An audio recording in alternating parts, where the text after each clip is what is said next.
पायी लाँग मार्चचा दुसरा दिवस, प्रशासनाचे दुर्लक्ष कायम. 100 किलोमीटर लाँग मार्चला कष्टकरी जनतेचा मोठा प्रतिसाद.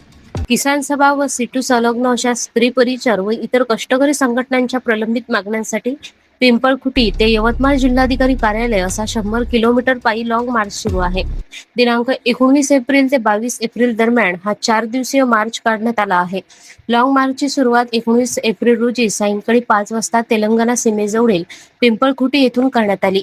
पहिल्या दिवशी रात्री 9 वाजता सुन्ना येथील गणेश मंदिर येथे मुक्काम करण्यात आला.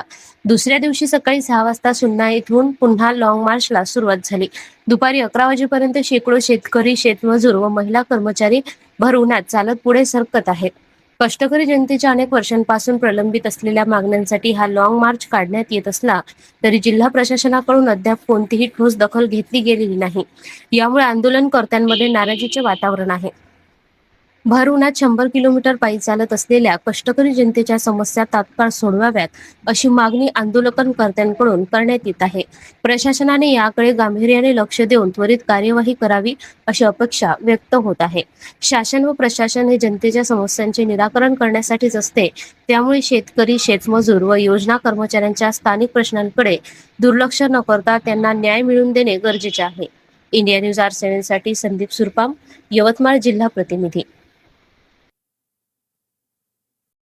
अखिल भारतीय किसान सभाच्या कर्मचारी युनियन लालबावटा सिटूर त्या वतीने आज प्रलंबित मागण्यांना घेऊन पिंपळखुटी ते यवतमाळ असं 100 किलोमीटर पायी मार्गला सुरुवात झालेली आहे. पिंपळखुटीवर उत्स्फूर्त असा प्रतिसाद मिळालेला आहे. पिंपळखुटीचे सरपंच यांनी त्या ठिकाणी जे लाँग मार्चसाठी आलेले होते त्यांनी सन्मानपूर्वक जेवण आणि सगळी व्यवस्था करून दिली आणि त्यानंतर तिथून मोठ्या भव्य प्रसारात उत्स्फूर्तपणे आज लाँग मार्च निघालेला आहे. लाँग मार्च आता आम्ही या आदिशक्ती साहेबापर्यंत पोहोचलेलो आहोत. आता इथून पुन्हा आता आम्ही सोमना या ठिकाणी जाऊ आणि त्या ठिकाणी आमचा रात्री मुक्काम होईल.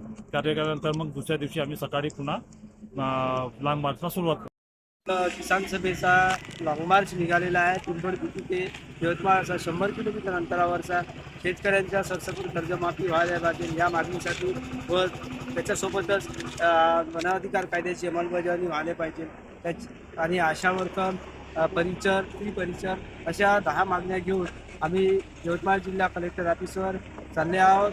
मात्र पिंपळखुटी येथून आमचं सरपंच श्री स्वामी, उपसरपंच स्वामी मुरटीवार व रमेश मुरपावार यांच्याकडून पिंपळखुटी येथे आम्हाला सर्व जेवणाची व्यवस्था आणि त्यांनी सर्व इतरही लोकांची आमची व्यवस्था बसण्याची केलेली आहे. पाण्याची व्यवस्था करून आम्हाला तिथून उत्कृष्ट असा प्रतिसाद मिळाला आणि तिथून आम्ही नॅशनल हायवे 44ला पाटणबोरीजवळ आदिशक्ती ताब्याजवळ श्री गजानन शेट्टीवार यांनी सुद्धा आम्हाला आमची एनर्जी वाढवण्यासाठी पाण्याची आणि थंड्याची व्यवस्था केली. त्याबद्दल त्यांचेसुद्धा आम्ही पुष्पगुच्छ देऊन अभिनंदन केले आणि आम्ही आता पुढील वाटचाल सुरू आहे. आम्ही आता सुन्ना येथे आमचा मुक्काम होईल. त्यानंतर आम्ही सकाळला कोंघाऱ्याकडे जाणार. कोंघाऱ्याकडे लंच होईल. त्यानंतर पुढील आम्ही दिशा चालत राहील आमची आणि ठरत राहील.